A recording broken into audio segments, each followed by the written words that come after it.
Okay guys, a concept that I think has been extremely overrated throughout the years is the concept of bullying. Yes, I said it. And the reason why I say that bullying has kind of become overrated is because a lot of these things you can easily avoid. Like cyberbullying. If you know that people are talking junk online, then stay offline. Hannah Baker. And if you know that people keep looking over the bathroom stall when you go in the boys' bathroom, stop going to the boys' bathroom and poop on yourself. Okay, the last one was a little bit excessive, but you get what I'm saying. Hey, look, if you're a normal human being, chances are you've been bullied before. I don't care if you're Mike Tyson, if you're Michael Jordan. You've been bullied before.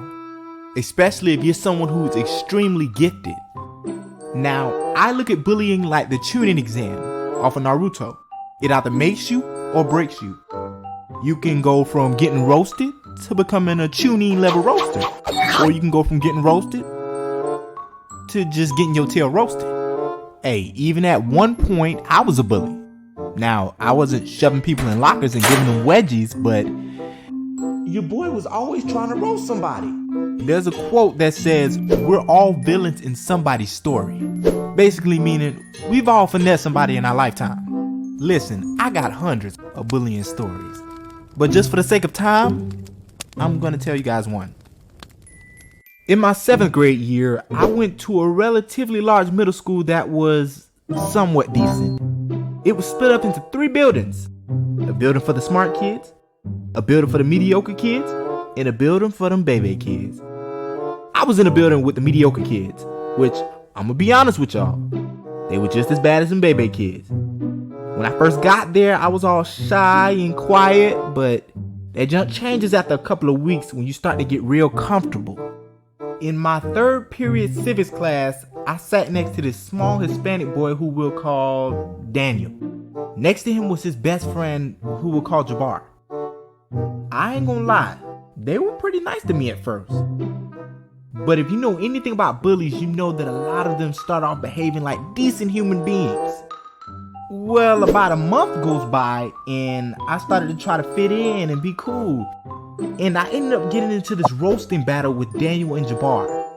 Nothing serious, just things like your hairline run away from your face or your ugly ass mama so fat, yada yada yada, you know, harmless stuff. Well, that thing got intense quickly. Them niggas started doing dark skin jokes. Okay, wow. Can we just sit down and just have a civilized conversation? Can we just love on each other? I mean, you guys don't want to hurt me like that. I don't want to hurt you guys either. It's like, can we just sit down and just have a conversation, nigga to nigga? Oh. No, son! When I tell you these boys were on another level, I mean, at this point, I had ran out of ideas. I mean, I had no more jokes. Like Spider-Man, I was out of web fluid. And one thing that I've learned throughout my years of middle school is if you're gonna be joking with somebody and roasting with somebody, you cannot run out of jokes, okay? So if you think you're gonna come in there and just run out of jokes, you're gonna tell 3 jokes and just run out, my friend, you're dead wrong. Oh, he needs some milk. And I don't know why, but it's like these boys had an infinite amount of jokes that they could tell. Like they was just going on and on and on. I stopped after a while. Like they just kept going. I had to use my backup plan, which is to awkwardly laugh with them. No. And I mean, most of us have done this at one point. Sitting there with that awkward, stupid look on our face, laughing with them. We know dang well them jokes ain't funny. Looking like Mr. Popo from Dragon Ball Z. Well, let me let y'all in on a little secret for those of you guys who still want to awkwardly laugh like that. You ain't fooling nobody. We all see you. We know you ain't laughing, bruh. We know you forcing yourself to laugh. Like, honestly, you look pathetic. And I didn't know this information at the time. So really, I'm putting y'all on. I didn't know this before. So then Daniel was like, hey, homie, why you always come in here with these rusty, busty, dusty, disgusty N1s on? So, quick little backstory for you guys who didn't know. I used to rock N1s throughout middle school and halfway through high school. Like, people knew me for being that guy who rocked the N1s. Now, of course, I did have certain people who would give me name brand shoes from time to time.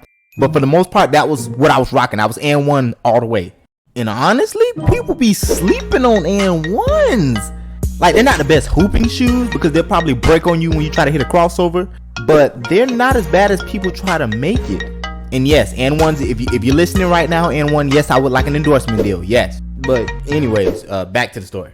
Here's something that you guys have to understand. Kids can be cruel. Like, anyone who's been to elementary school, you guys know those kids literally have little to no empathy at all. So middle school is basically like elementary school, except everybody has a growth spurt. And here I go with that awkward laugh again. Bruh, you stupid, bruh. You stupid, bruh. And then Jabbar comes in like, bruh, what you on that little African commercial that be like, you can help him with just 13 cents a day. When I tell you, the whole class was dying of laughter. I mean, they wasn't hot. No, they was my stomach. Like they was going in. They was laughing, bruh. I mean, I looked over and I saw all the cute girls in my class. They were just clowning me. And I ain't gonna lie, I cried, bruh. So Jabbar looked at me while I was covering my face by putting my elbows on the desk. And he was like, yo, Malachi, you crying? And I was trying to front. I was like, no, you good, bro. You good, son, you good. It's like the more I kept repeating that crap, the more people knew I was hurt. I mean, I never felt so weak in my life. I've never tried so hard to stop myself from crying in my life. I literally tried to Jedi mind trick people into believing that I was not crying, even though they were watching the tears coming down from my face. And at the end of the day, your boy couldn't pull it off. People knew I was crying. And you want to know the worst thing about this situation? One of the cute girls were trying to stand up for me. And I know you guys are asking, what? How was that the worst? This is one of the same girls who was just laughing at me. And she was like, y'all stop messing with that boy. Like female, why do y'all do that? Like, y'all don't be helping us when y'all do that. We don't want that pity feeling you guys use so often. First of all, she called me a boy, which is demeaning in itself. Like she's an adult or something. Second of all, you were just laughing at me, baby. And really, she didn't even say it sincerely. She said it like jokingly. And fellas, let me let you guys know something. All you guys in middle school, 6th, 7th, 8th grade, they have a saying, never let your enemy know when you're hurt. Because when they find out, they're gonna try to capitalize off of it. Now, I don't really consider this a bullying moment because it was just me just losing a roast battle. But this was the moment where people started to realize they could get to me. So this is the beginning of the bullying saga.